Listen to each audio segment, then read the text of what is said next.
What's going on? It's Dean here, and today is day 2 of learning the fertilizer journey. So yesterday, as I said, total confusion. Today, I think we have some more clarity. It's actually technically day 3. So at this point, I've met with 4 suppliers and watched probably 10 hours or so of YouTube videos of trying to figure out, you know, what the fertilization stuff means. And I'll just boil it down for you guys, and here's where I'm at. It's actually really simple. People make it really complicated by bringing in these complicated names of chemicals. But simply, what you do is in the spring, you put down a pre-emergent, which stops weeds from growing, and maybe a fertilizer. And then, you know, late spring / early summer, you're going to spray any weeds that have come up with the post-emergent, aka after weeds have sprouted, and maybe a fertilizer.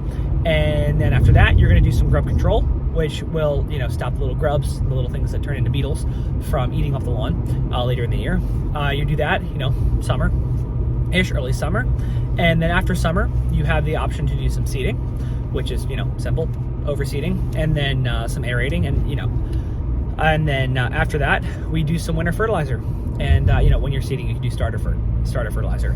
And yeah, that's pretty much it for the season. You know, you can do a lot of products, like a lot of the bio products, and your, you know, liquid aerators and that kind of stuff you can apply anytime during the season. And there is some other stuff you could do as far as organics. But as an all in all, without getting into the minutia, see how I started to do that, because now I'm starting to get into the industry. But without getting into all the minutia, it's actually that simple. And then, you know, you want about 2 to 4 pounds, depending on who I talk to, of nitrogen per season. It seems to be like about 3 pounds of nitrogen per season on the lawn. So you can just cut some of your application rates in half. So that way, you know, you hit that, because some of the chemicals like the grub control or your pre-emergents might already have that mixed into it. So that you have to apply those at the proper rate.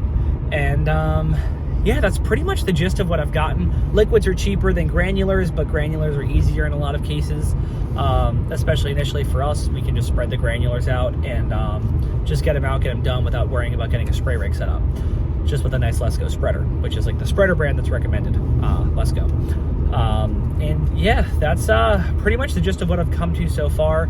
I think I actually have our cheaper plan on lock. I now have to get and I think I have a higher plan. So like we're gonna have 3 plans, right? Cheap, in the middle, and then expensive. Or well, not expensive, I shouldn't say that, but cheap, very cheap price-wise, medium price, and then, you know, higher priced, and for different levels of service. I think I have the higher price and the lowest price one figured out. Now I just have to figure out the bang for the buck plan in the middle, which is the people that, you know, want to be in the middle. And yeah, I'm gonna go over marketing stuff in another video. But that's where I'm at right now. I'm going to have the suppliers I met with, I'll look at the plans that I've made, so that way I can see if they like them and see if they make any changes, so I can make sure they're perfect.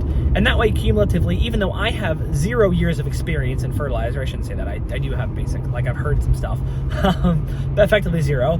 I'm going to have like probably 250 years of people look at it, of experience, of people look at it, between, you know, there's a couple people at one supplier, a couple people at another, a couple people at another, just taking a look over it.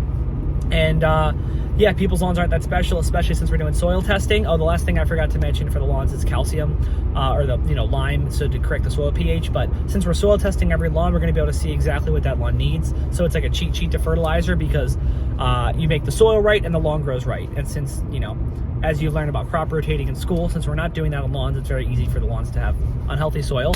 So the soil test will tell us what it needs.